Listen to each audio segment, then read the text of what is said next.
Good morning, everybody. Welcome to the North Dallas Plano Career Focus Group meeting. We're very glad you're with us today. It is a little too much audio here. Let's turn this down a little bit.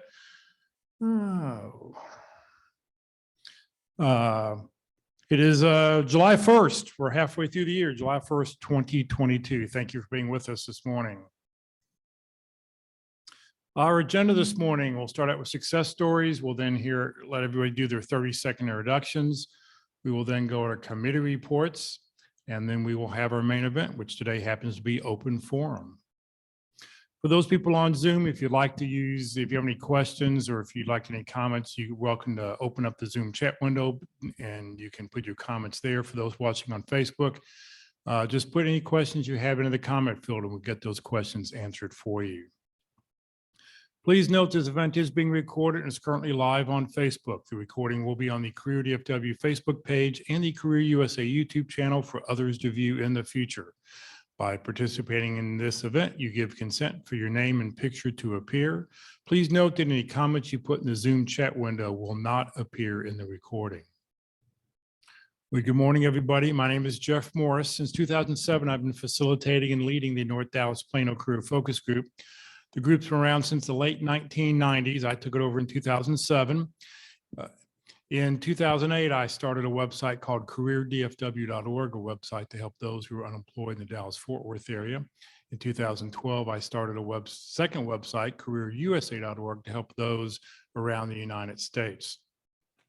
I have written a book called What I've Learned About Your Job Search That You May Not Know. It is available on Amazon, or if you come join us today for lunch, you can get it for $10 instead of $15 on Amazon. And since 2017, I've been a member of the practice interview team, and you'll hear more about that in just a couple moments. We like to start the meeting out with success stories, good news. Do we have any landings out there? Any landings to report? I did hear from somebody who had taken a temporary job, Leon Nesbitt, I think was his name. He had taken a temporary job and then it only lasted a month, and then he took then he got something else and he's now working full time. So that his name and where he's working at will be on the roster that you get this afternoon. All right. Well, it's time for everybody to put their 30-second directions in the chat window. So if you will, open up the Zoom chat box. And if you will, please put down your name, comma, phone number, comma, email address, comma, positions you're looking for, comma, 2 or 3 target companies, and then hit the return key. And what we will do is I will get all those information copied over and I will put it out to an email to everybody this afternoon. And please look it over and see if there's somebody on a target company that you can help. Can you help somebody on that list? That would be really great. In addition, by doing this, I will use this by your information you put in the comment field to be able to update the roster and to make sure you get the email this afternoon. So if you will do that, that would be greatly appreciated. So we'll put 30 seconds on the clock.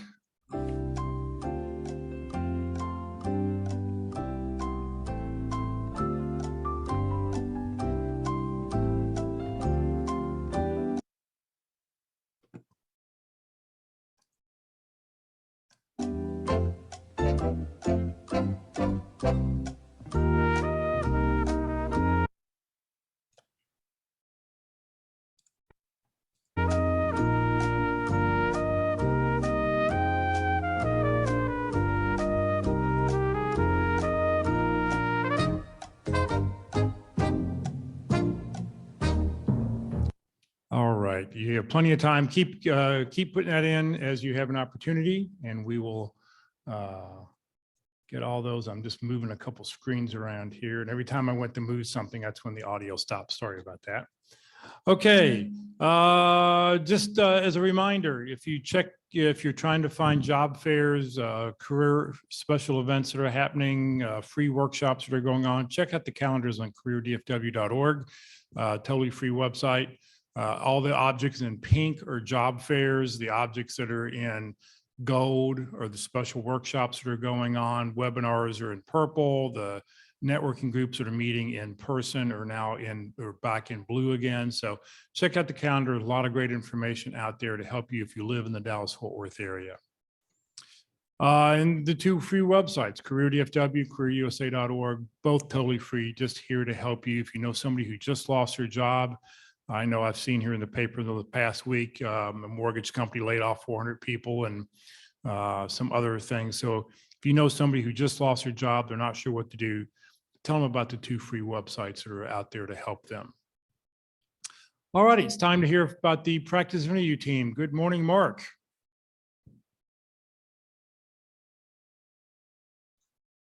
There we go. Hey, good morning, everybody.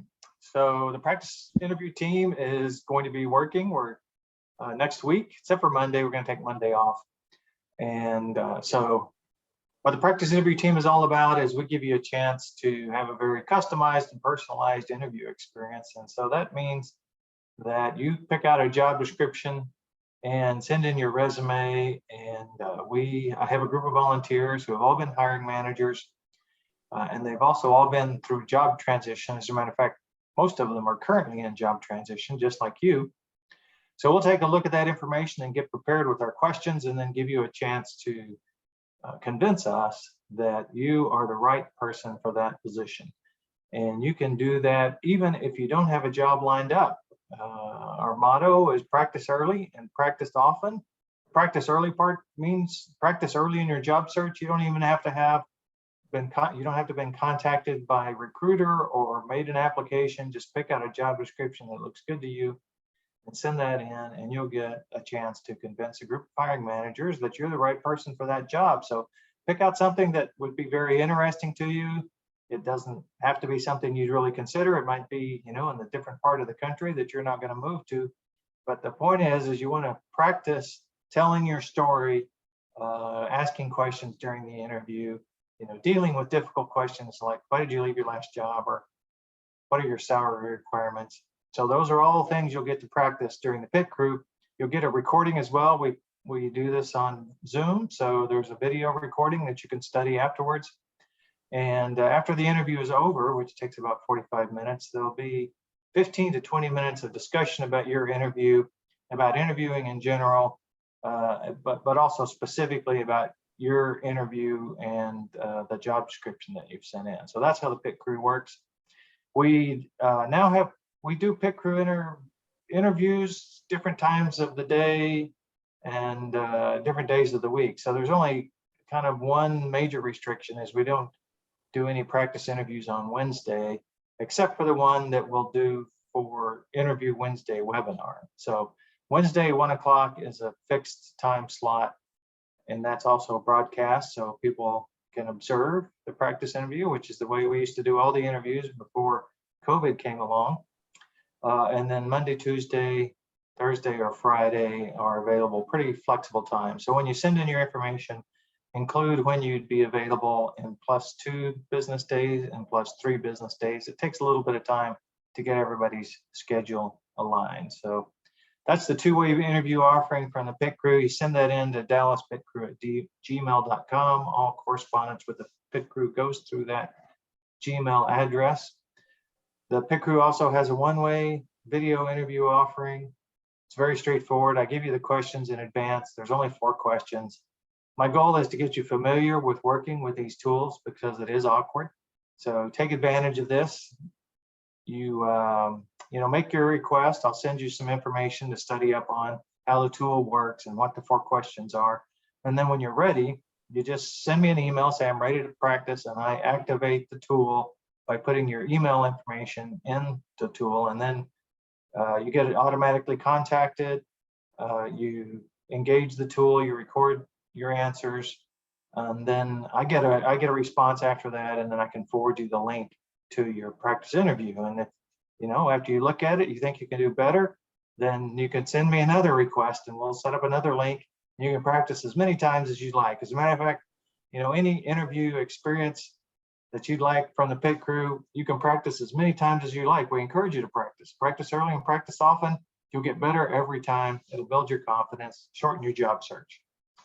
There's my LinkedIn profile. Please include a message when you request a LinkedIn from me. And of course, building your network on LinkedIn is a good idea. It'll help you find contacts inside your target companies. So just include a brief message. I saw you, introduce the pit crew on the North Dallas Career Focus Group. That'd be good enough for me, and I'll add you to my network. I also coach, and I just coach on one question, that question I mentioned, why did you leave your last job? And so if that's going to cause you any angst, difficulty, hesitation, then let's have a conversation, because I can help you answer that question and any follow-up questions that may be generated by your situation. There's really no situation too complicated enough.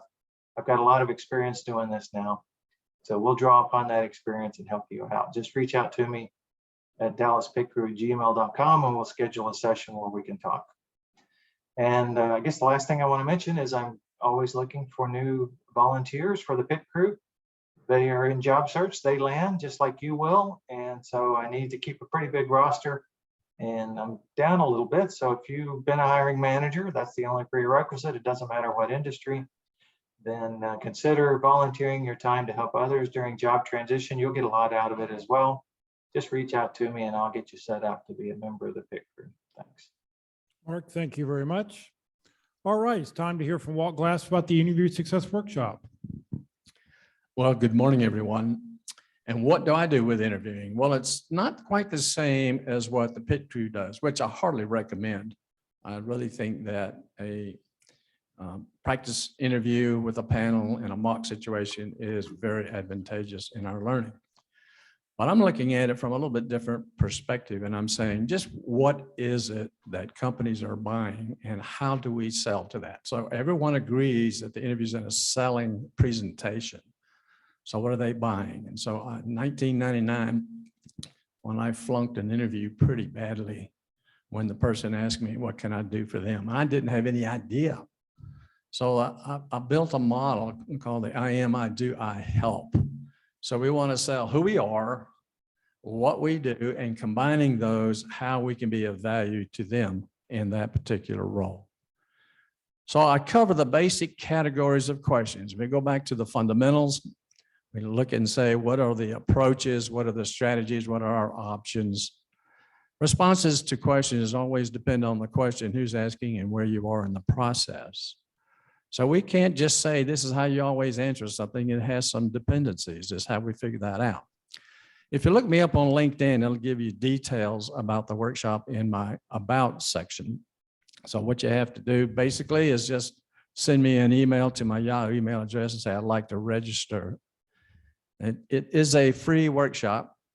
And I like to remove all the tension and the stress and the anxiety by saying, let's have some fun, because we're just here to learn. We try to improve ourselves, improve our skills so that we can gain confidence in those job interviews. So look me up, come on down, sign up. We're going to call it Learning Without Squirming. So in interviews, are you dying? And with all the preparation, are you sighing? Well, take the Interview Success Workshop. There is no buying. It really is free, and I'm not lying. Oops. All right, what happened here? All right, well, sorry about that. No applause today. Sorry. Very good. Thank you. All right, thank you, Walt. All right, it's time to hear about the career tip of the week. Good morning, Rosanna. Good morning, Jeff. Good morning, everybody. All right. Well, the career tip of the week for this week is dated June the 26th. It's how to ask for a LinkedIn recommendation that works for you. We all know the benefits of a robust LinkedIn profile. It attracts the right kind of attention from recruiters and hiring managers. It helps to build a strong, reliable network, and it's a convenient and easy way to showcase your work, skill set, and passions. One more thing. It's the perfect place to show off all the great things people have to say about you. And in fact, your LinkedIn recommendations can be a huge selling point for those who might be looking to hire you. After all, nothing makes you look better than praise from an important client, an old boss, or a close colleague. What does asking for a recommendation on LinkedIn entail? Let's get to it. When should you ask for a LinkedIn recommendation? The short answer is that you should ask for one anytime. But as a Muse career coach and HR expert, Christy Artis says, No matter what timing you choose, the context you have is the one that will provide the right key.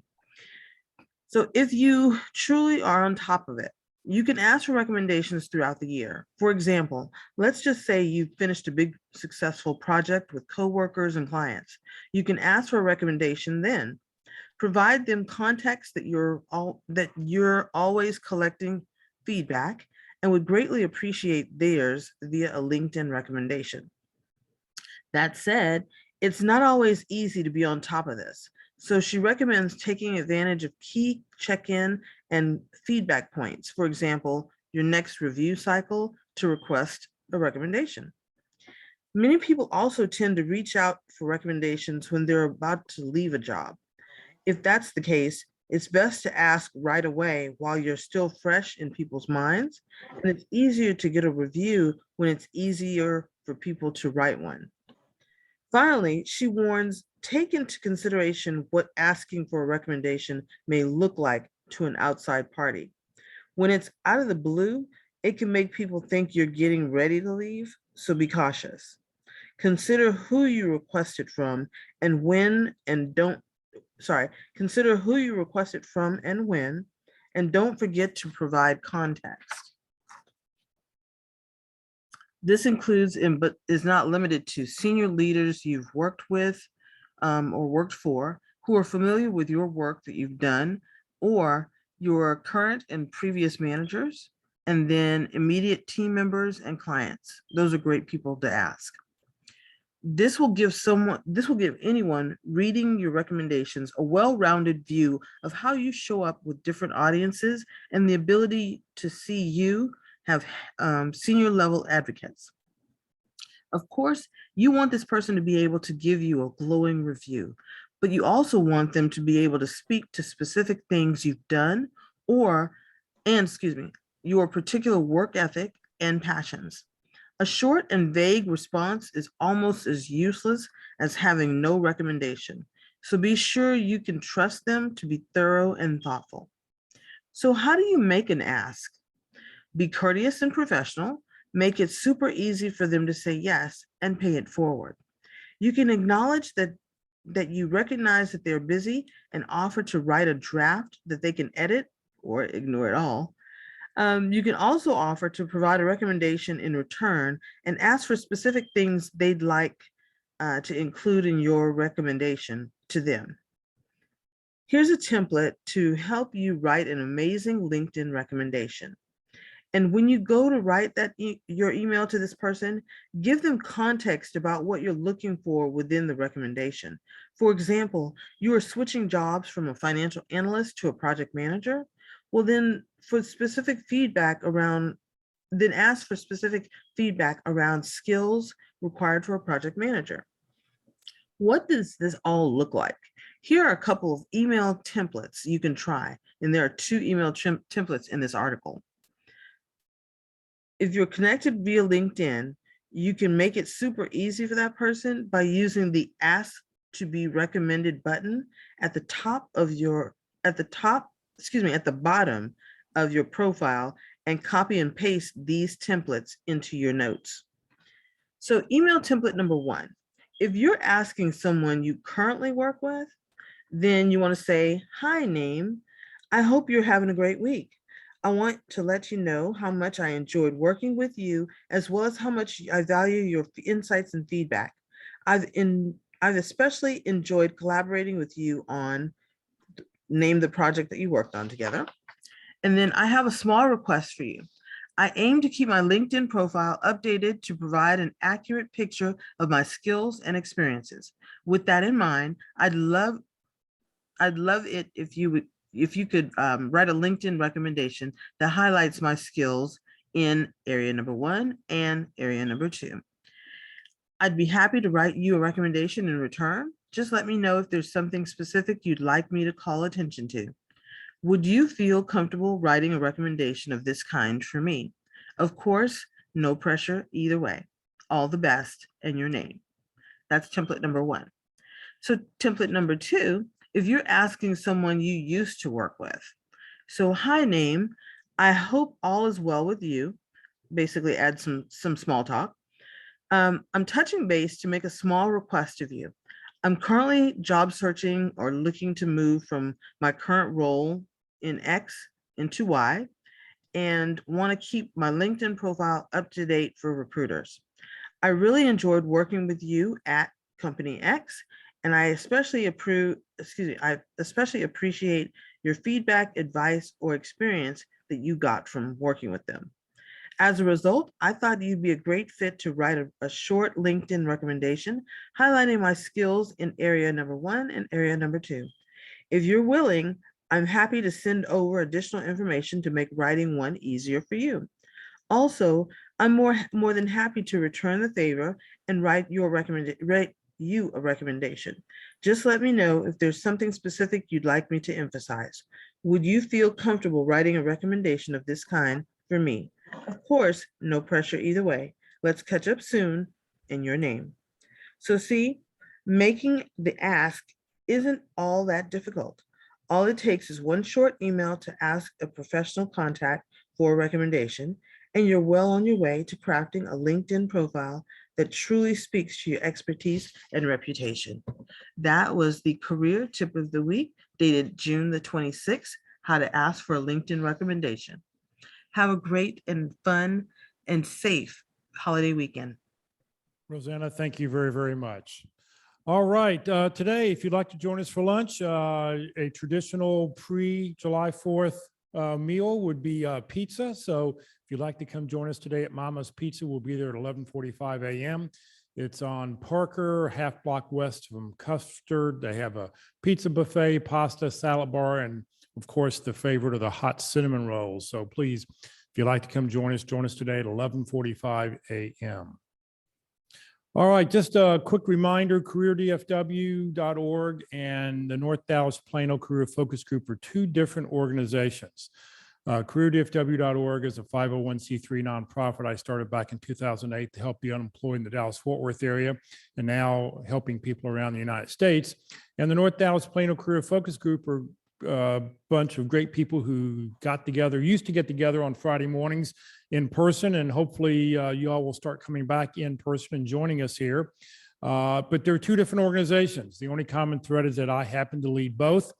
You're welcome to overthrow me here if you'd like to take over the North Dallas group, but you're not going to get Career DFW out of my hands. So this is not the Friday group of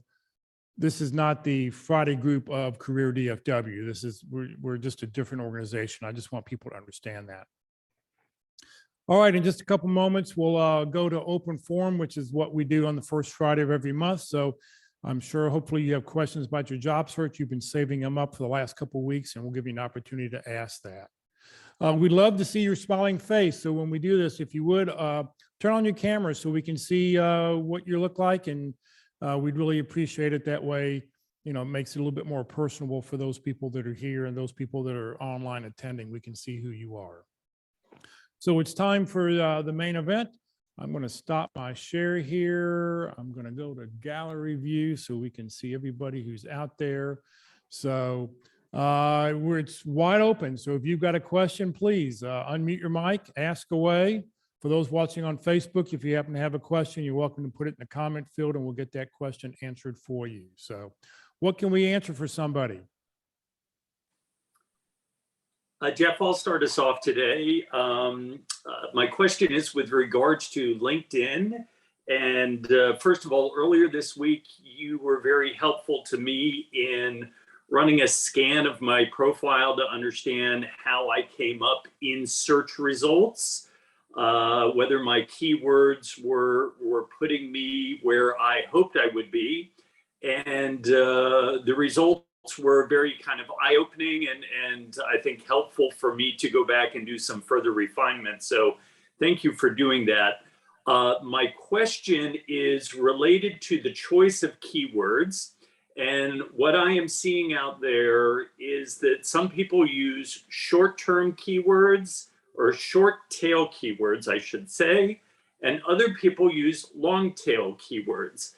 And an example of a long-tail keyword would be a phrase that perhaps describe you, like accomplished manufacturing executive.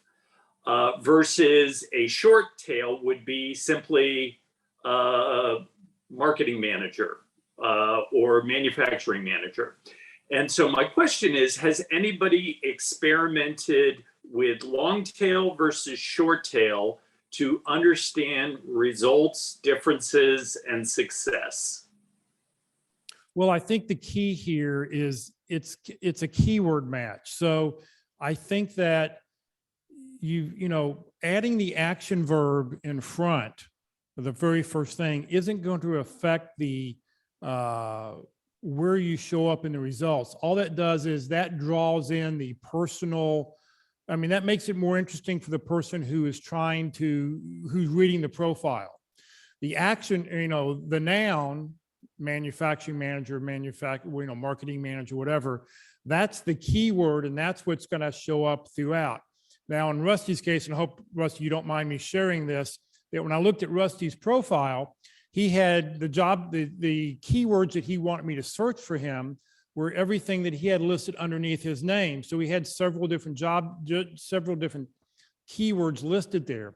The issue was that was the only place they were. They were not in his profile, in his experience section any place. So they only showed up one time. They weren't in the skills section. They weren't listed in any of his jobs that he did. So, I've always heard, and one of our LinkedIn presenters talks about that you've got to have keywords in your profile 3 to 5 times to get that, for that search to happen. So I know Rusty went back and you've gone and you've added those keywords down into your different job descriptions. And I think that will help, boost what's happening. So the action verb, I don't think makes any different.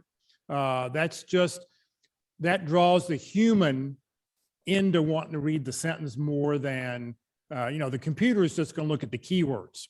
And they're not going to look at action keywords, because when somebody's searching for somebody, they don't put in, I'm looking for somebody who's exciting or somebody who's experienced. They're going to put in what the skill is that they're looking for. If anybody else has got any comments, please, we'd love to hear them. Anyone else? Anybody? Well, Jeff, just to build off what you were talking about with the findings with my profile, the other learning I would say was that if there was a slight difference between the keyword and how you describe yourself in your job experience, it doesn't come up as a hit for you. So as an example, I think in my keywords, I use the word either product development or product marketing. And then in my job description, I used the other words. So it became fragmented. It said product marketing in one place and it said product development in another area. And so what I ended up doing was going back and kind of doing a Boolean search in LinkedIn to try and understand which one was searched for more often or was occurring more frequently on LinkedIn. And I decided to go with that one and then align the language across both the headlines and the descriptors in there. So I'm anxious to see if that changes my search results. And I've got someone else who's going back and taking a look. Jeff, just to kind of play devil's advocate for a minute on using that adjective to describe you, knowing that you only have 125 characters or so, I guess my question would be, is it better to use your character count for something like that versus another possible hard skill that someone would be searching for? Well, if you're talking about underneath your job title, right underneath your name, that initial block, you actually have 220 characters now. LinkedIn doubled it now. But if you were to use all 220 characters, that's almost 5 lines or 4.5, 5 lines. Once again, I wouldn't want to go really much more over 3 lines, because people are not going to read a big block of text. They'll read 2 or 3 lines. So I think it's just more important to do that.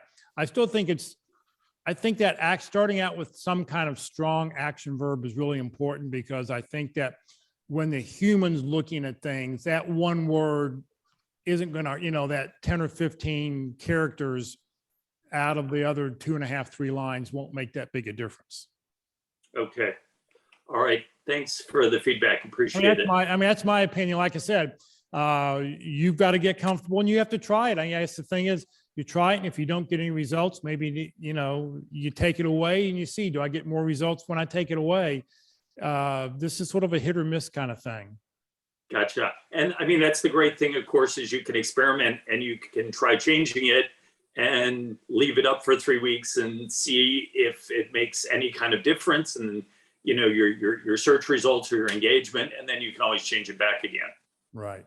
I mean, that's why, I try to tell people, you've got to have a robust LinkedIn profile, and a robust LinkedIn profile is going to tell people what you do, how you did it, showing results, and has lots of keywords. And every time you see a job description and you take a yellow highlighter or whatever, and you highlight those keywords in that job description, do you have those keywords in your profile? Because if you don't, you probably won't be found or won't be matched. So every time you see a job description, use those keywords to add to your profile to flush it out even more. Great. Thanks. Appreciate the tip. I have a comment. Well, hold on a second. Yeah, go ahead, Walt. One of the things in the workshop that I talk about is differentiation. So when I see a lot of resumes, the first word accomplished comes out all the time. It's a kind of I get tired of reading that sort of thing. So I'm looking at selling I am, I do, I help. So I'm thinking something like profit-driven, customer-focused, customer services manager, providing excellent services for new business and customer retention. Now that sentence gives a I am, I do, and an I help right in the beginning. So it's something like your tagline, something like that would go along, something that would be different, that would, the first thing they read really catches people's attention. Just a suggestion. Great. Thanks, Walt. Kevin Ty here. Can everyone hear me? Yes, we can hear you. Okay, well, I didn't know it was you, Jeff, until I really looked at your face very closely, but because I thought you had more hair than that. I used to have more hair up until 2 days ago. Well, I'm very sensitive about the hair thing, so, I could use it a little advance warning next time, okay? Okay. And I see, the other thing, I'm a little confused. I think a guy named Walt Glass is here, but he looks like he's going under a different surname or something. Cart Camera? I don't understand that, but I guess I'll let Walt speak for himself. I think it's Walt. I'm at the church. But I know he's from the great past of our country, with guys like Ross Perot and all he did for the POWs in Vietnam and what he did in Iran and what he did for our whole country for so many years. And, Walt was with that organization. So I want to keep focused on the name Walt, okay, because it gets me confused. I'd say with me right now, I'm going into, I took myself off suspension. I've been on suspension for 5 years, not working, but working with nonprofits, did a startup, didn't work out. But now I've decided to go back to work, and my strategy is different than it's ever been in my whole lifetime. And this may work for some, it may work for none. But what I'm doing is really trying to go after the companies I really, truly want to work for. And that rather than just getting a job where I don't know what their culture is like or how the people work together or what their drive is or, what their intelligence level is, so that's my focus. And I've really, top tier companies, very top, very hard to get into. And I understand the age is an issue, but I think I can overcome it. So I'm doing a lot of work on this area for me, given what I've done in the past, working at finding a job. So I'm highly focused. I'm getting networked in, and I think I'm going to achieve it. It's just a matter of time.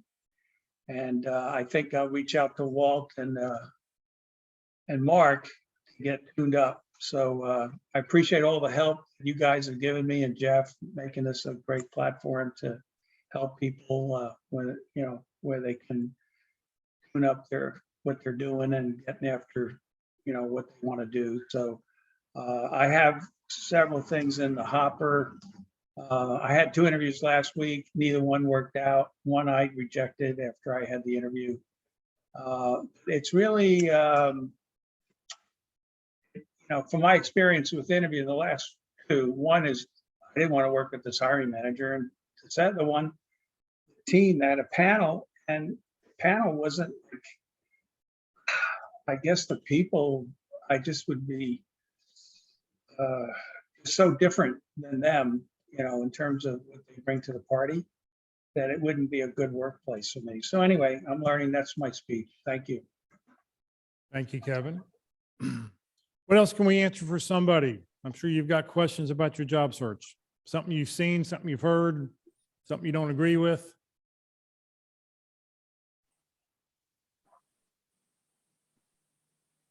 This is going to be a real short meeting if nobody has any questions.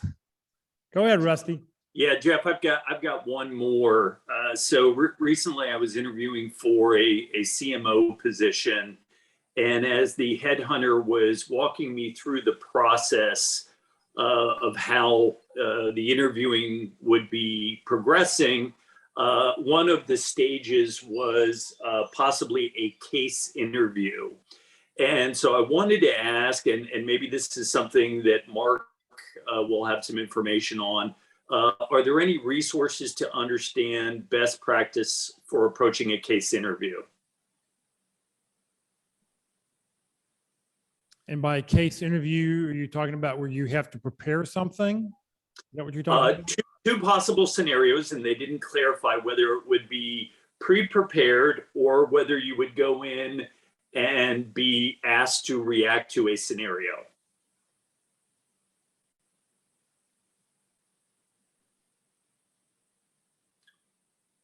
Any suggestions, comments? I had a case study at this last interview. It was a very short case study. It was 3 or 4 lines. And gave it to me the day before the interview, and it wasn't that difficult. And I presented it, and feedback I got on the case, I thought it was pretty out of the box thinking, and they didn't like it. It was like it did address the issue that they had. It did nail it. It did propose with some things. And I'm pretty good at case studies. I've gotten A+ and at university level courses. So I just think sometimes you don't work out. That's going on my stuff. But I think a case study, you've got to analyze it. What's the problem in the case study? You got to identify the problem, and then come up with solutions, basically, and then present it. They're looking to see how well you think, how well you, come up with solutions to issues. I think it's a good thing to do. I mean, Google years ago used to give different types of questions, really tricky questions, to see if you had, the brain power to come up with a solution. Mark, do you have any comments?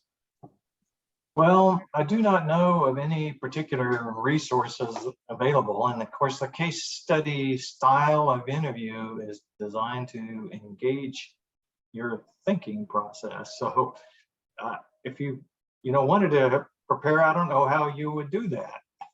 But I think it's important, Kevin, what may have happened to Kevin is you may get challenged, right? So you need to consider it, whether it's written or just a discussion kind of case study, because you need to interact with the interviewer like you would interact with a customer. Okay. Mm-hmm. And ask questions, be deferential, hold your ground if you get challenged, if you have a strong belief. And that's what they're trying to assess, is how well you can solve a problem that you've never been presented before in a dynamic customer engagement situation, right? Yeah. And so, Yeah, and my- you kind of got it or you don't, right? It's pretty, it's not objective. It's pretty subjective whether they appreciate your perspective or don't appreciate your perspective. I would think the other last thing I'd say on that is when you're reading the case study, you have to really look at the words and read it one time, then go back and read it a second time because you probably only picked up 70% of what's there. And go back through it the second time, the key words, the action words, any questions, and really assimilate what's there and really give that a good chance to sink in before you come up with a solution. If thanks. you're expecting a case study interviews, and we have a PhD, a professor who is on he's retired now, but he's given case study interviews before one-on-one. And so we have the ability to give you a practice session. Okay. I'd like to have one. Okay. Yeah, that would be great, Mark. I'll probably wait to try and understand if this is not going to move forward at this point. It's not going to get to that stage, but I think, I'd love to be able to be prepared if one comes up in the future. First time I've ever been, proposed the idea in 30 years. But one of the things that I did find in my reading was that they kind of broke them down into 5 different styles, whether they're focusing on profit or penetration or different business areas to follow. And it seemed to be that the focus is more on your process for breaking down the problem than the actual solution at the end. Yes. They could be giving you a lot of hypotheticals. And so it's more of how do you demonstrate your process for, where do you start? What are the paths that you follow? What are the resources that you use? And as you say, what are the questions that you ask along the way to get to those answers? But Kevin, thank you for your input. Mark, I appreciate your input. And yeah, Mark, I'll follow up on, scheduling something. I think one of the things you need to think about, and I've heard this over the years, that, people are asked to do a case study, they're given, a couple pages of material, and then they're expected to come in with this report that could be 5 to 7 pages, and you spend 2 or 3 days on it. I think you need to be really careful about that kind of study because they're asking you for like free consultation. And I think it's a real fine tool, a fine balance there of, yeah, I'll tell you sort of about what my process is. I don't really want to tell you what my answers are because I want you to hire me and then I'll give you my answers. So I think that's always a tough little, a tough balancing act right there. So That's a good point, Jeff. The other question, I had 2 case studies presented, not recently, not in the last 5 years, both by major corporations. One was I was at their facility. They had me in a room. They gave me like 20 minutes to read this thing. And they warned me before I, started that they're not really looking, for the answer so much, just how you present some information. So when I read the thing was all over the map. It was so poorly written. And it was so hard to understand. I mean, and I didn't understand it. I mean, I read it about 3 times. And it was so hard to come up with a solution because it just was terrible. I've read all sorts of Harvard Business Review case studies. I mean, it wasn't like that at all. And then, so he warned me and I didn't take the warning. I was looking for perfection, really sort out the problem. But it was like my mind's going all these places to try to put the interconnections and relationships and everything. And it was impossible because it was so written poorly and my presentation was poor. And then I had another one, I can't remember right now. And they presented a situation that was totally unreal. Like it was a 4,000 person company and they had only 4 IT people and they wanted to go to a cloud solution. And it was impossible. You don't have 4 IT people in a 4,000 person company. So it threw me off, So I guess in both those cases, I failed to give a good solution because I was looking for perfection. And I didn't, the Microsoft one, which I'm just last talked about, I just don't think they understood what was going on. Presenting that case study to me was ridiculous. Anyway, that's my opinion. Yeah, Walt. Yeah, I'm on a second what Jeff said, because in the Dilbert, who is my mentor cartoon, they were asking someone, how are you going to solve the problem? It says, well, if we can't solve it in a few days, we're going to bring in candidates and have them give us solutions. So that's true. So I was just wondering, would it be possible to ask the question when they give you a case to ask them and say, is this an actual case? Is this a current problem that you're having today? Or is this theoretical, and maybe you get some information to know whether they're, how you might respond and what kind of data you might provide and what data you might not provide. What do you think? I think it's definitely a good option. I guess so that if they say it is a real case, I can say I'll be sending you my bill if you provide a solution. And Kevin, it could have been that, they presented you a jumbled mess of a couple, a document that was a mess, and they wanted to see, well, how would you clarify it? How would you find out? How would you drill down to find out what the real issue is? So, once again, you never know what they're testing you on. It's not the same way every place. Well, that Microsoft interview, if I was really being honest with them, I would have challenged them and their management, because I was supposed to be talking to this company, hypothetical company, to help them with a cloud solution. I would have challenged them and said, well, listen, if this is what you're presenting and that's what you're going to stick to your guns on, we really can't help you. Here's what I think you need, and go into it and be totally honest rather than playing a game with them, with this crazy situation. And I think that's what I would have done in the future, will do in the future. Yeah, I like what Coy put a comment in the chat window. If it's a real case study, consider offering them your consultation fee prior to providing your solutions. Sure. Try it. Right. All right. What else can we answer for somebody?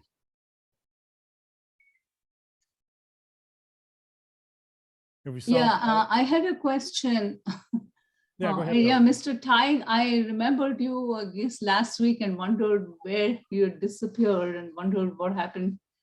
Honestly, it may surprise you. I somehow remembered you. Oh, thank you. I remember you too. I remember you too.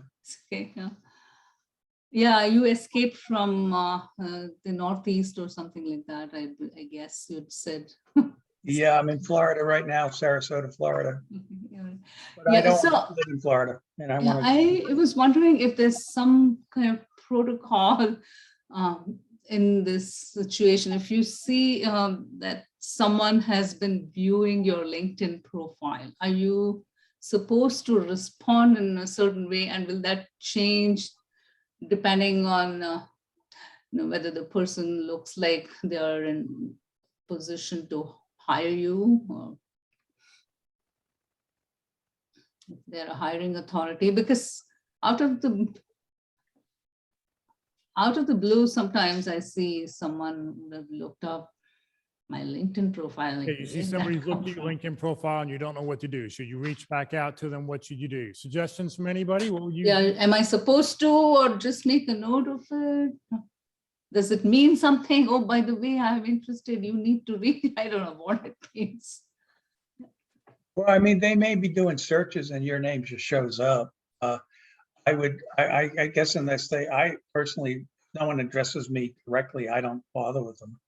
Okay. That's my advice, but Yeah, if you want to explore it. just you have once the right to. before, I mean, like maybe South Lake or somewhere, it said, yeah, that you need to take it further. Not like I take the same view that you take, why bother?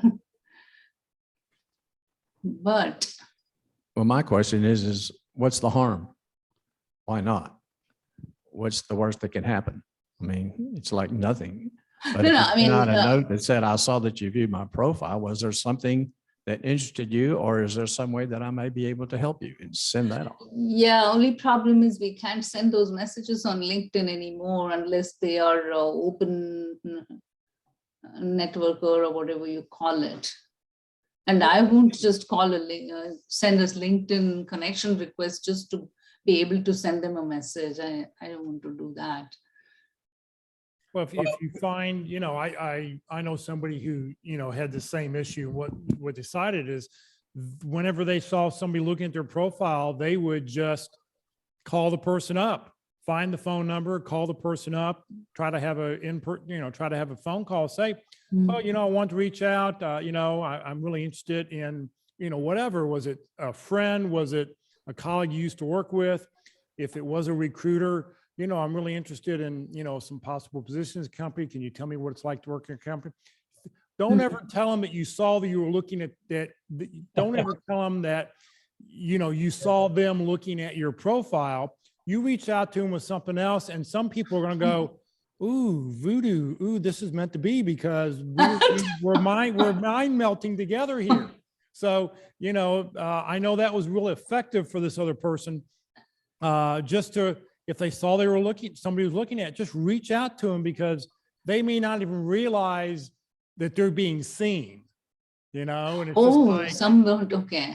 yeah, some people don't even, they may not even realize that. So it's a matter of, hey, if it's possible to form a connection, hey, wait, we must be on the same mind length. I was just thinking about you today, Yeah, I guess it takes all sorts, because I've seen some kind of look up the profile in a sneaky way without divulging who they are, or Yeah. I think there's some setting you can change.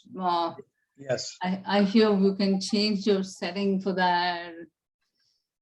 Yeah, you can change your settings so you're not being seen, and a good. But that recruiter- will not, I think that's also comes with some disadvantage to you. I'm trying to remember what that is. Yeah, that's the basic package. When you're searching, you can say that you don't want anybody, you don't want anybody to see who you are.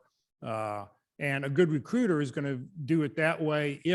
But if they're using the recruiting package, or they're using LinkedIn Recruiter or LinkedIn Recruiter Lite, you will never see that they're looking at your profile, because that program is written so that it sits on top of the system. So you don't get what we see when we're looking at each other.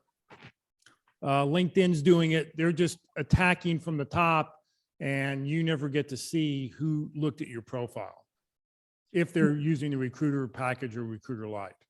Now, with LinkedIn Premium, I get it because I'm a veteran, so I get a 1-year free package.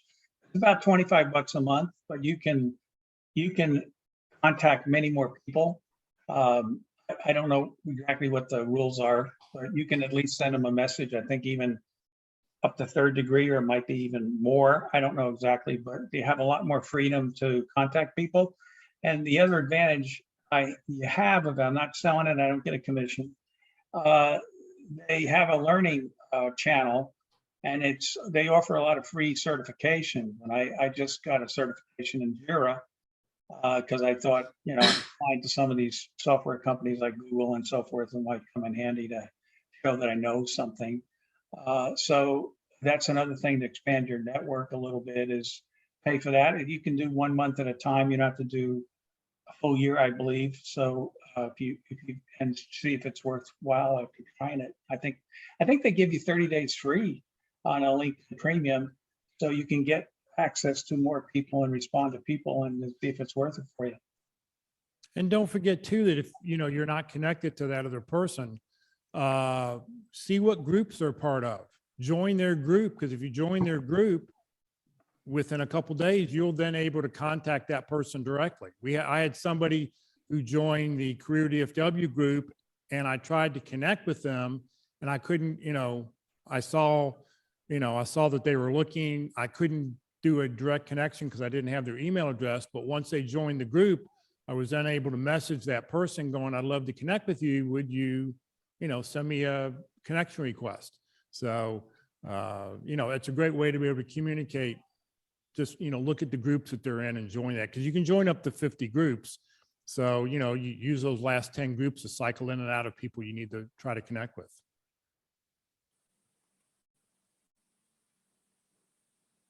Okay, what else? I've got a slight variation on Lily's question, which is I've been reaching out proactively to connect with both headhunters and corporate recruiters lately. And so when you send the invitation out and you see that maybe the corporate recruiter looks at your profile, but then they don't accept the invitation, should you give it a couple of weeks and then withdraw the invitation so that it doesn't hurt your algorithm results or your social selling index? Good question. I don't know. And that's a toughie. That one I could not answer. I don't think it. I'm talking to Terry Sullivan on Tuesday, so I'll ask Terry, see if he knows. Okay, you have to let us I think know. if you send out an invite to someone, they get dinged if they don't respond to you. I don't know if it's the ask person that asks gets dinged, but I know the person who doesn't respond to requests or messages, that algorithm is checking that, and they get dinged when you don't respond one way or the other. Well, And I my think understanding. Oh, go ahead, Rusty. I was going to say, my understanding talking to the LinkedIn people, because I've been trying to understand why some of my metrics aren't moving. And my understanding from them is you do get a grade based on the number of people that you reach out to and your success in connecting with them. And so if you end up having a lot of invitations sent, like you're spamming a bunch of people, you will get dinged for that. So they couldn't tell me what the threshold is or, you know, how to manage that kind of situation, but that's what they shared. Yeah, I have people who try to connect with me every day. I have LinkedIn requests, and if somebody doesn't send me a personal note, I just ignore it. So if I look in my ignore pile, you know, at one point it was 80 or 90 people. I looked at this week one day and it was like 45. Now I'm sure 45 people didn't go and unselect or, you know, withdraw the connection. I think it just, at some point, it just fell off the radar, or, you know, it just defaults to not going to happen or something. So I don't know if that's part of the issue or not, but, and there is nobody at LinkedIn who's ever going to tell you what the metric is, because they don't want to spill the secret sauce. Yeah, exactly. Well, Jeff, if I get an answer from Terry on Tuesday, I'll let you know. Okay, great. Or, you know, you're welcome just to put it out to the North Dallas group and let the whole group know. Sounds So, good. Rusty, I would think there's some risk in leaving it open, because if they come back through and decide that they want to click that they don't know you, you know, like, who is this person? Then you're going to get a spam demerit. So as long as it's open, you're running the risk that they'll go through their list and, you know, and take you out, right? Remove you from their queue, and that will count negatively for you.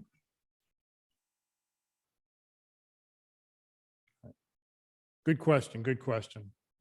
Okay, what else can we answer for somebody? You're muted, Rusty. No, got your point, Mark. Understood. Thanks. All right, what else can we answer for somebody?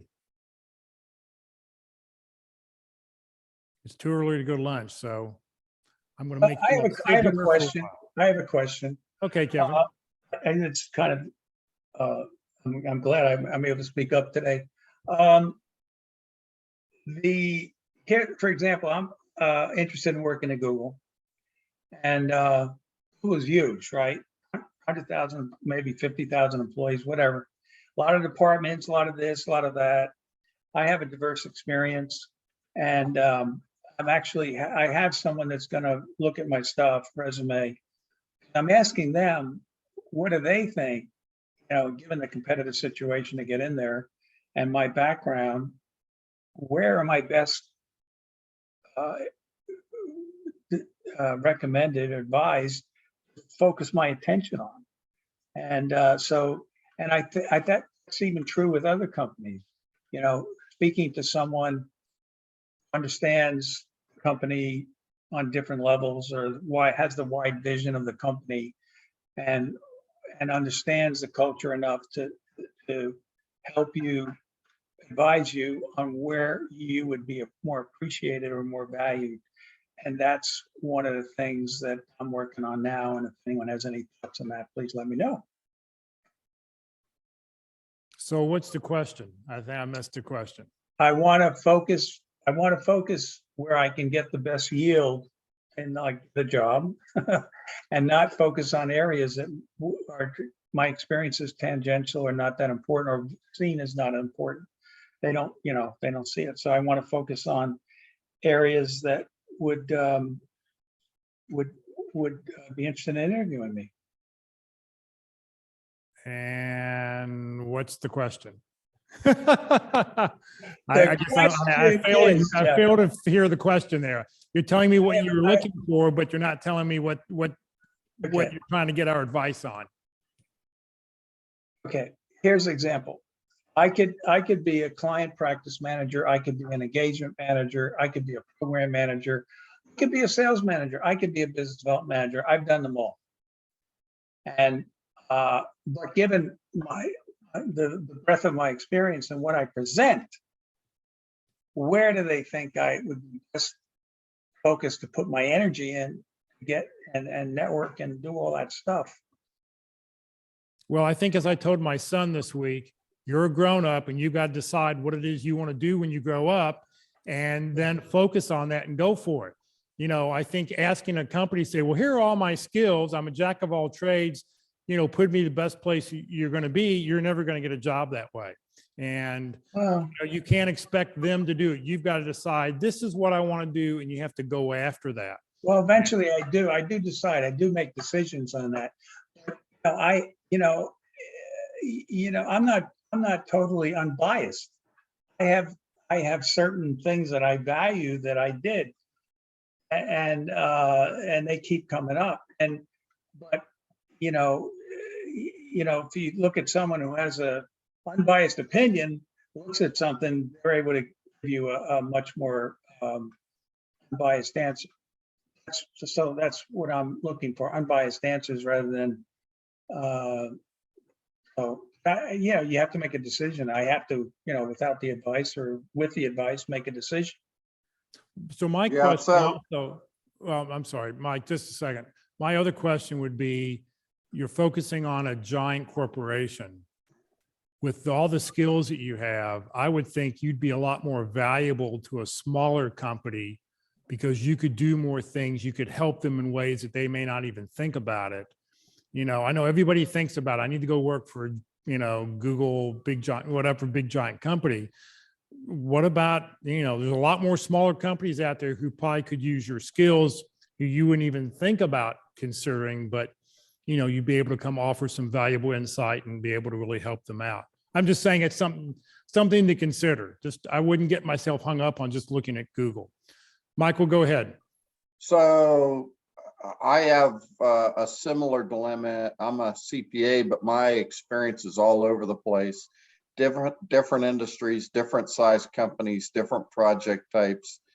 And so I am a prime example that the jack of all trades approach never works. You got to pick one. It doesn't have to be the same one for each company that you go to. You can pick different strengths that you want to use as your approach to that particular company. But if you tell them you can do this, that, and that, and that over there, and that over there, it doesn't work. The other thing I'll say is, because I'm in the same age bracket, it's way harder to get opportunities the bigger the company is, way harder. They have internal guidelines that they're following. They're never going to talk about them. But Jeff's point's valid. Trying to get into Google, like I've been trying to get back into Bank of America and other banks.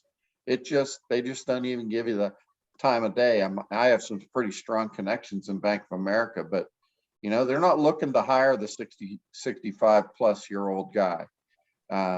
They just don't.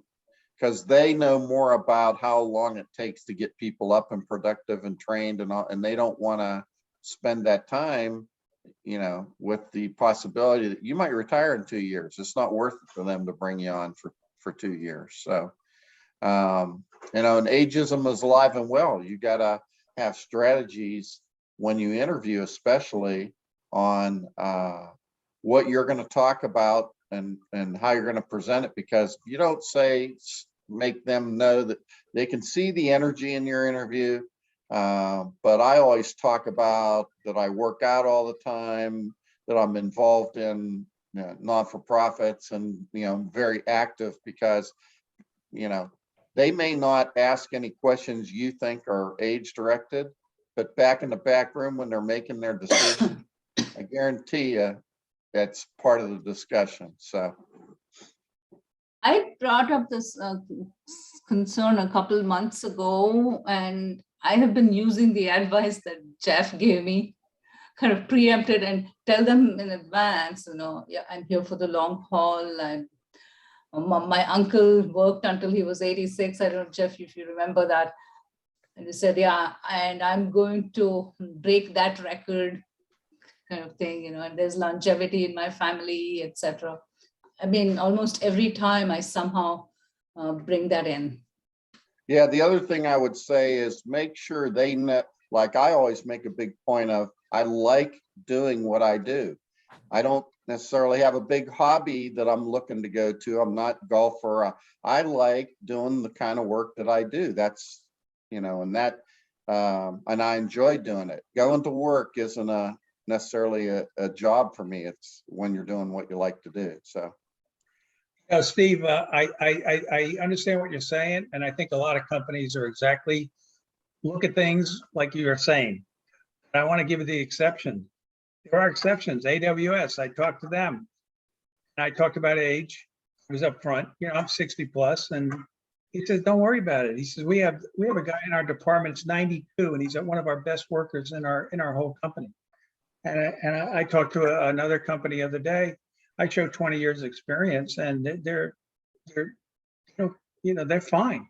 Now, I interviewed with this company last week, and there were 20 somethings in a panel, and maybe early 30, and I was like a fish out of water. I mean, in terms of what was going on. So and I was sad about it, because I think I could have really helped this team and helped this company.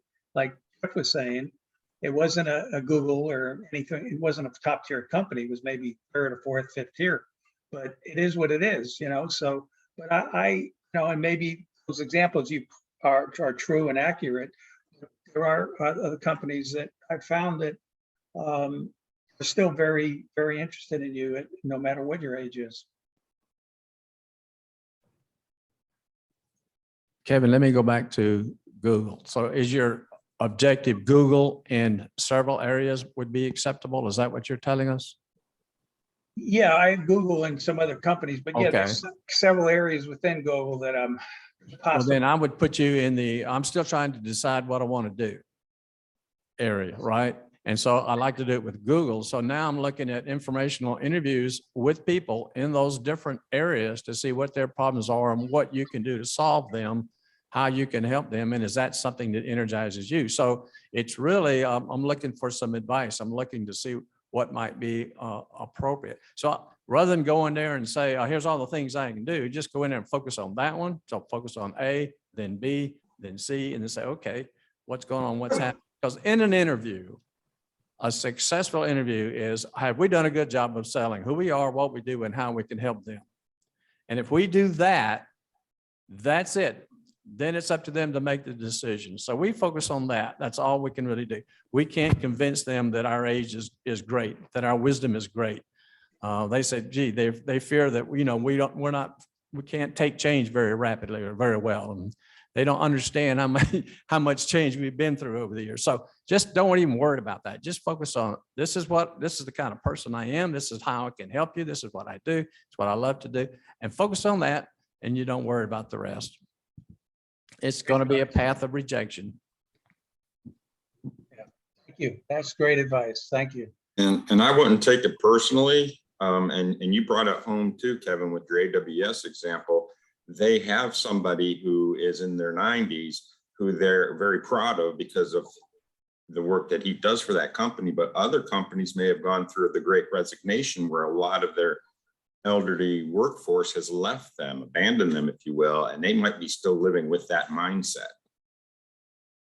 Well, also, some of the younger people have left too, because they don't, the conditions of work aren't favorable to them. You know, they want to work from home, a lot of them. So, Yeah.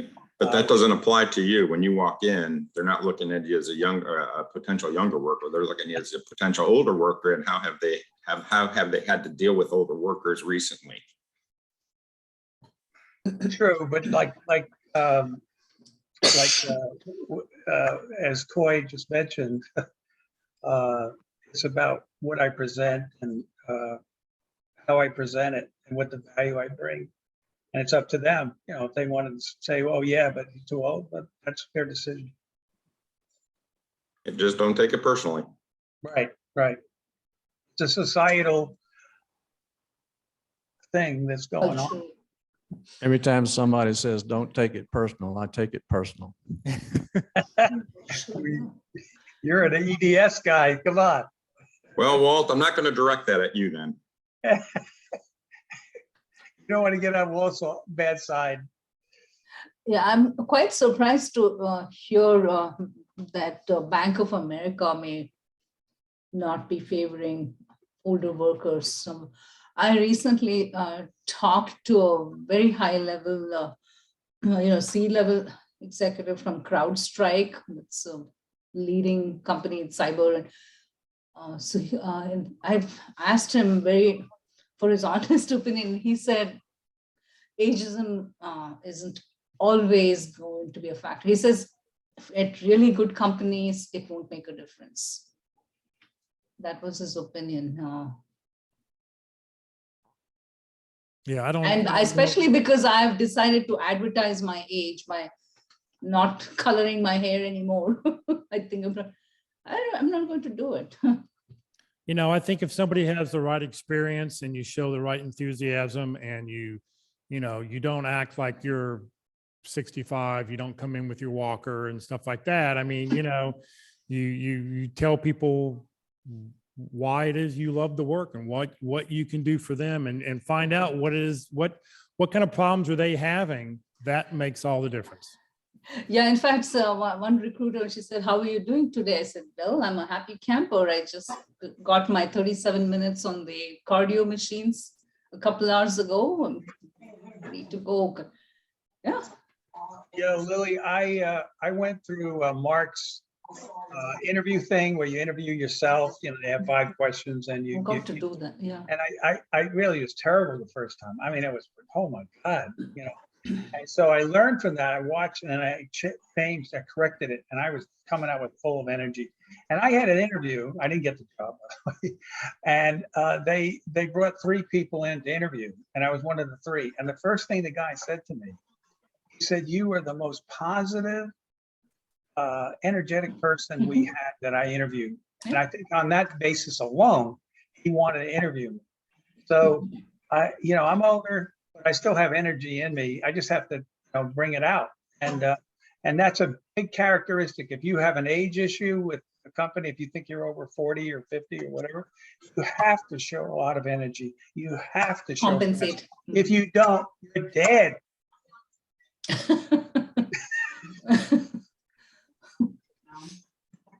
All right, what else can we answer for somebody?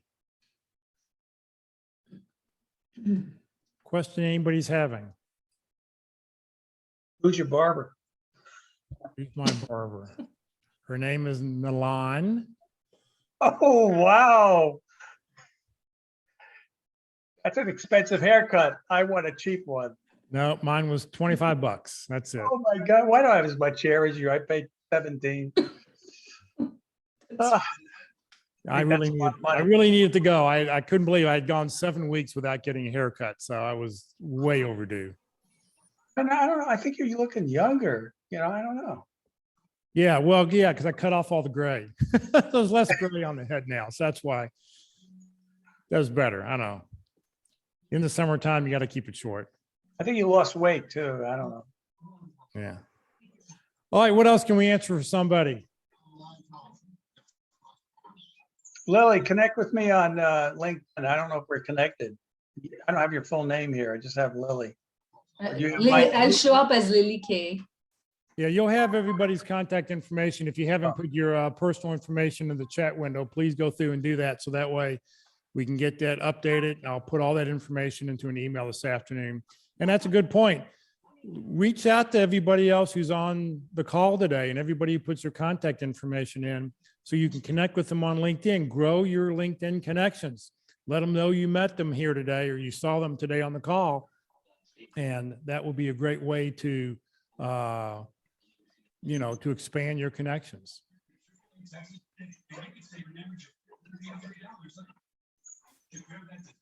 All right, anybody else have any questions? Going once? Are we done? I guess we may be done. All right, everybody's ready to go get their hot dogs and come join us for pizza today. All right, couple closing slides and we will get out of here. If you have not entered your 30-second reductions into the chat window, we ask that you please do so. Put in your name, phone, email address, position you're looking for, a couple target companies, then hit the return key. We'll be sure to, I'll get all that information out to everybody this afternoon. I also will upload this video up on the Zoom in just in a couple hours. So if anybody wants to go back and watch any of this information, you can. Let's see here, Career DFW and Career USA, we're putting on training 4 days a week. Well, that was true up until today. For the month of July, I'm going to take the month of July off. I will be here every Friday, but Tuesday, Wednesday, and Thursday, I'm going to take the live presentations we'll be doing on Tuesday, Wednesday, and Thursday. We're going to take a break for the month of July. However, I have gone through, and you'll get an email over the weekend with suggested viewings. So I've picked out 4 viewings for LinkedIn, 4 for interviewing, 4 for the Thursday sessions. So, throughout the day, you can go and watch any one of those sessions that you want, or be able to go through and watch them if you want to stay in the same routine. We'll be back in the month of August with our live presentations on Tuesday, Wednesday, Thursday. But we will be here every Friday. And I've got speakers lined up. I'm lining up speakers for the month of July and August right now. So this session has been recorded. It will be on the Career DFW Facebook page and the Career USA YouTube channel. On the Career USA YouTube channel, click on playlist. As of yesterday, there were 392 videos. So if you don't click on playlist, you're going to see all 392 of them. But if you click on playlist, you'll see 7 different playlists. You can pick the list you want. Don't click on the video, but down below where you see view full playlist, where that red arrow is, you click on that and it will show you the most current video on top, and you can scroll down and find any subject you'd like to go back and look at. If you'd like to come join us today for pizza, please come do it. Pizza is a traditional pre-July 4th meal, because you can't have pizza on July 3rd or 4th because you're having hot dogs, hamburgers, and apple pie and ice cream. So, you got to get your pizza in either before or after the 4th. So I suggest come today, join us. Mama's Pizza, corner of Parker and Custer. It's right next to, there's an oil change place and a racetrack. So it's on the southwest corner of Parker and Custer. Pizza buffet, pasta, salad bar, hot cinnamon rolls. So thank you for joining us today, everybody. Have a great holiday weekend. Stay safe. And we will see you next week. Thank you. See you in a bit.